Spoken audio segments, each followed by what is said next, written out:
Howdy everyone, and you're watching Little Miss Swan.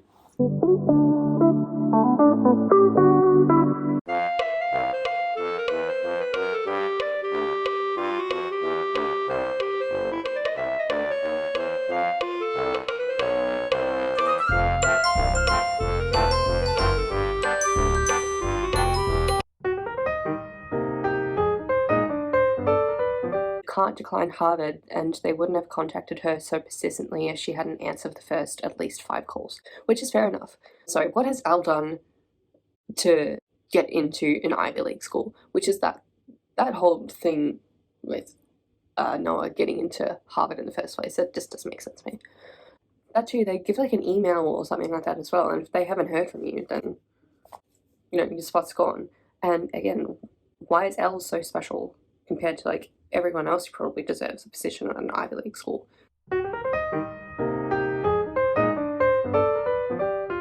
Elle has not done one single decision for herself before this movie. It was all surrounded around her rules with Lee, and then trying to get together with Noah, and then I don't know, it just got like messy in between. All her decisions were based off her relationships with others, and she didn't take herself into consideration.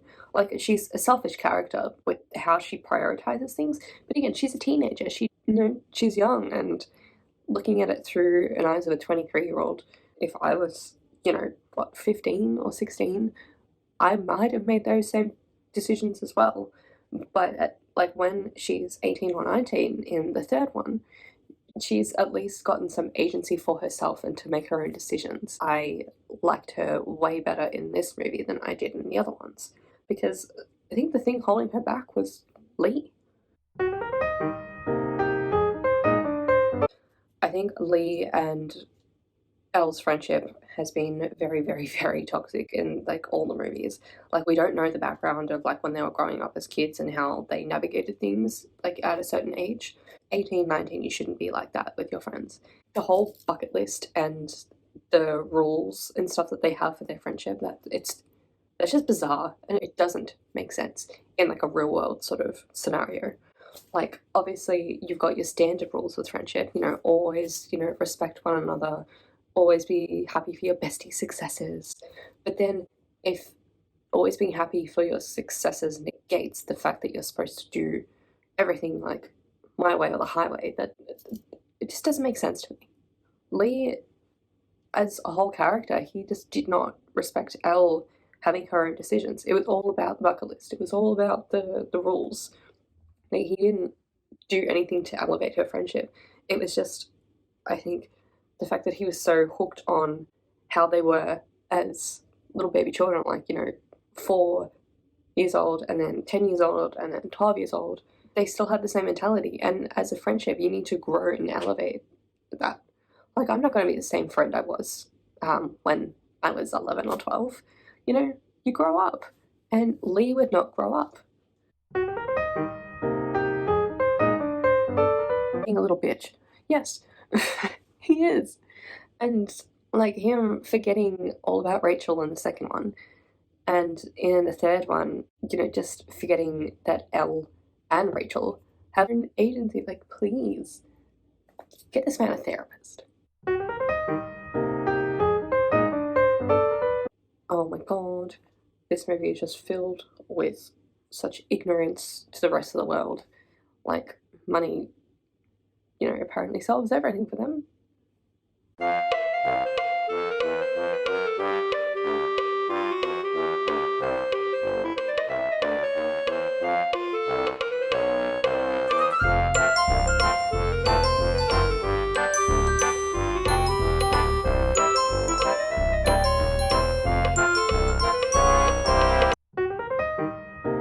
So Noah and his relationship with Elle, I think, did do a good job of explaining how some things may not work out in life, and you need to let someone go in order for someone to like find themselves.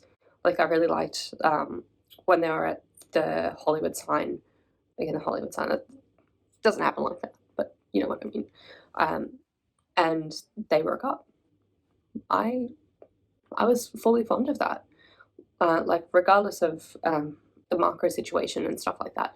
I think that for Elle to actually grow up, you know, she needed her own agency and she needed to be by herself and thrive. And I think if you can't do that for your significant other and you know that they need to find their way, then I think that's fair enough. But regarding the whole Noah and Elle, like, saga as it is, they went through highs and lows, and I did think that Noah was right in this situation around, like, with Marco, like, not wanting to be around, because that it's like a dig in the face, and it's just, like, it's so messy. Again, this whole movie is so messy. Yeah, so, like, in the first movie, his, like, main character trait was just being attractive but aggressive. And then in the second one, he got a bit better, and his violent tendencies didn't grow.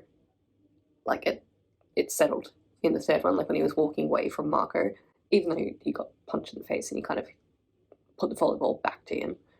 But still, he's not as aggressive, but still, I don't think you should romanticize that at all. Like, as in, like, the whole, like, being violent and, like, protective. Like, it's not cute. It's not cute. Oh yes, we love underage child pornography over here, so yes, that is a joke. Please do not get the bomb squad on me, please.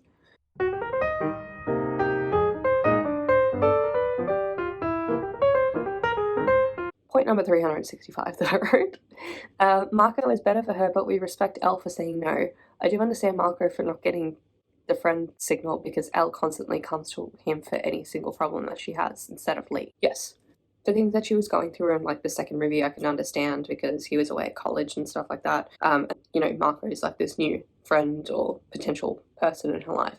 But in the third one, after the kiss happened at the end of the second movie, she should have sort of not cut ties, but she should have, like, dimmed down the relationship that she had with Marco, because she's putting off, like, all these signals, like, you're the only one I can trust, you're the only one who understands, when she's still with Noah. But, like, her best friend is Lee, so regardless of, like, all that stuff, again, Lee being a little bitch, I can understand why she didn't go to him for some of the problems that she was having with Noah.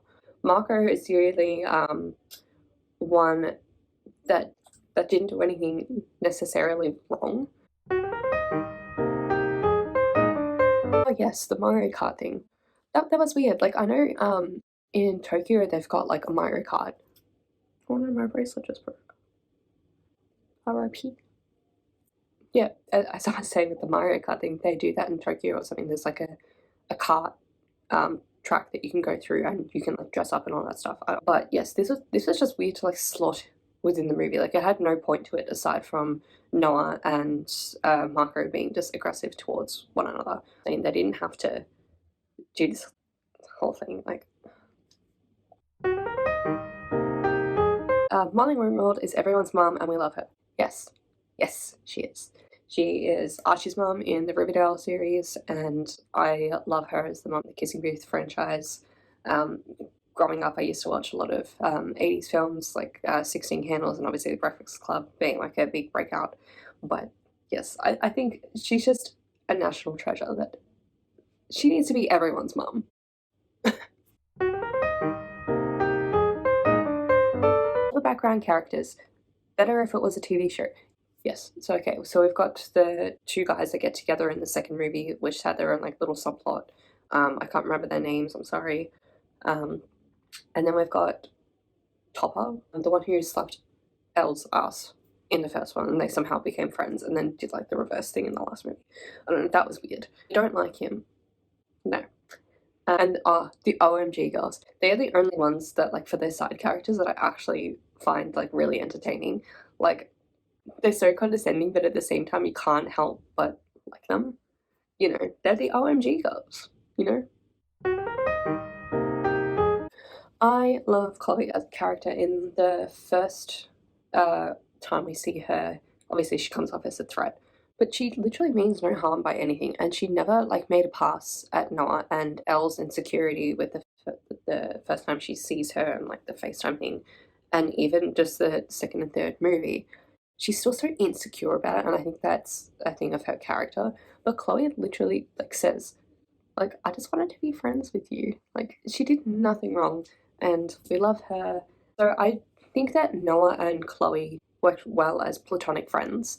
Like, you don't have to have every single like boy, girl, or whoever have a non-platonic relationship. Like, they just worked well, and I think if they were to get together, they would clash too much. Like, I think Chloe's better than that. She's better than Noah. Yes.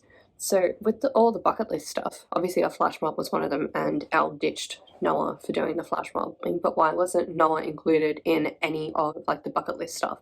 It was always Marco somehow just like being there for convenience of the movie instead of Noah.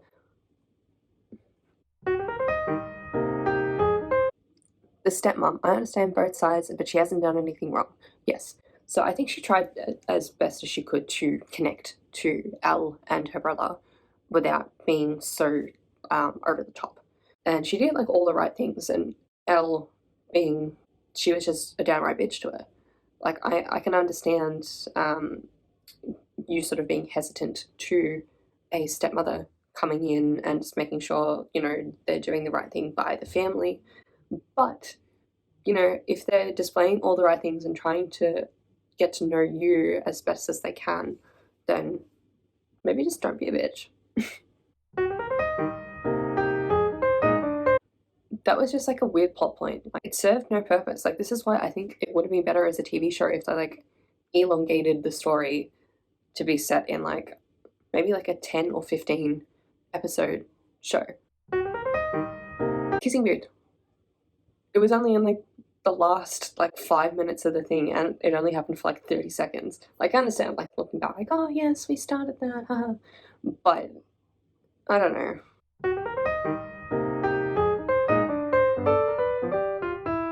I mean, there's a lot that you can say about the Kissing Booth franchise, and I know it's meant to be for like the tween ages and stuff like that. But I guess by like the third one, you'd expect to get better, but it did and did not. Like, there are certain aspects that got way better with some character development, but it just went nowhere. Like, it gives me a headache just trying to think about like everything. There are many storylines. Like, the first one was great, but it had like the core tween tropes in it, and the fact that like the first one was closely relating for like the book, then I can understand. But for the second one, it was okay. I liked Marco coming into it.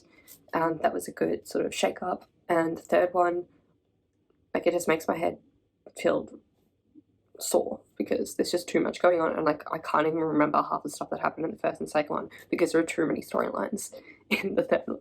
So that's all I've got for today on Kissing Booth 3. If you would grab a like and subscribe to my channel, that would be amazing.